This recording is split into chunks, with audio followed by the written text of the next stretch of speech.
Guys, ಎಲ್ಲರೂ ಹೇಗಿದ್ದೀರಾ? ನೀವೆಲ್ಲರೂ ಚೆನ್ನಾಗಿದ್ದೀರಾ ಅಂತ ಇವತ್ತಿನ ಬ್ಲಾಗ್ನ ಸ್ಟಾರ್ಟ್ ಮಾಡಿದ್ದೀನಿ. ಸ್ಟಾರ್ಟ್ ಮಾಡೋದಕ್ಕಿಂತ ಮುಂಚೆ ಯಾರೆಲ್ಲ ನನ್ನ ಯೂಟ್ಯೂಬ್ ಚಾನಲ್ನ ನೋಡ್ತಾ ಇದ್ದೀರಾ, ಸಬ್ಸ್ಕ್ರೈಬ್ ಮಾಡಿ, ಶೇರ್ ಮಾಡಿ, ಕಾಮೆಂಟ್ ಮಾಡಿ, ಲೈಕ್ ಮಾಡಿ, ಹಾಗೆ ಸಪೋರ್ಟ್ ಕೂಡ ಮಾಡಿ.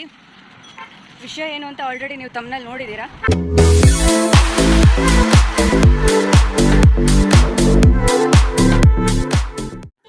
ರೇಷನ್ ತಗೊಬರೋದಕ್ಕಂತ ಹೊರಟ್ವಿ. ಸೊ ಹೋಗಬೇಕಾದ್ರೆ ಹಾಗೆ ಸ್ವಲ್ಪ ನನಗೆ ದಾರಿ ಎಲ್ಲ ಕನ್ಫ್ಯೂಸ್ ಆಗಿಬಿಡ್ತು. ಅದ್ರ ಬಗ್ಗೆನೇ ನನ್ನ ಹಸ್ಬೆಂಡ್ ಹತ್ರ ಡಿಸ್ಕಸ್ ಮಾಡ್ತಾಯಿದ್ದೆ, ಎಲ್ಲಿಗೆ ಹೋಗ್ತಾ ಇದ್ದೀವಿ ಅಂತ. ಇಲ್ಲ, ನಾವು ಹೋಗ್ತಾ ಇರೋ ದಾರಿ ಕರೆಕ್ಟಾಗಿದೆ ಅಂತ ನನಗಿಲ್ಲಿ ಬಂದ ಮೇಲೆ ಗೊತ್ತಾಗಿದ್ದು. ಹಾಗೆ ಇದೊಂದು ಪ್ಲೇಸು ತುಂಬ ಚೆನ್ನಾಗಿರುತ್ತೆ, ನಾನು ಯಾವಾಗಲೂ ನೋಡ್ಕೊಂಡು ಹೋಗ್ತಾ ಇರ್ತೀವಿ. ಫೈನಲಾಗಿ ಬಂದ್ವಿ. ನಾವು ಏನೇ ತೊಗೊಳೋದಿದ್ರು ನಾವು ಈ ಡಿ ಮಾರ್ಟ್ಗೆ ಬಂದು ತೊಗೊಳ್ಳೋದು. ಏನೇ ಇದ್ರೂ ಒಂದು ಸಣ್ಣ ಪುಟ್ಟ ಐಟಮ್ಸ್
ಆ ಕಡೆಯಿಂದ ಬೈಕಲ್ಲಿ ಹೋಗ್ಬೇಕಾದ್ರೆ ಏನು ಅನ್ನಿಸ್ಲಿಲ್ಲ, ಆ ಕಡೆಯಿಂದ ಬರಬೇಕಾದ್ರೆ ನಡ್ಕೊಂಡು ತುಂಬ ಸುಸ್ತಾಯಿತು.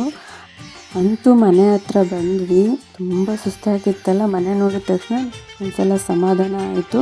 ಐ ಹೋಪ್ ಗೈಸ್ ನಿಮಗೆಲ್ರಿಗೂ ಈ ವಿಡಿಯೋ ಇಷ್ಟ ಆಗಿರುತ್ತೆ ಅಂತ ಭಾವಿಸ್ತೀನಿ. ಮತ್ತು ನಾಳೆ ಹೊಸ ವಿಡಿಯೋದಲ್ಲಿ ಸಿಗ್ತೀನಿ. ಬಾಯ್ ಬಾಯ್.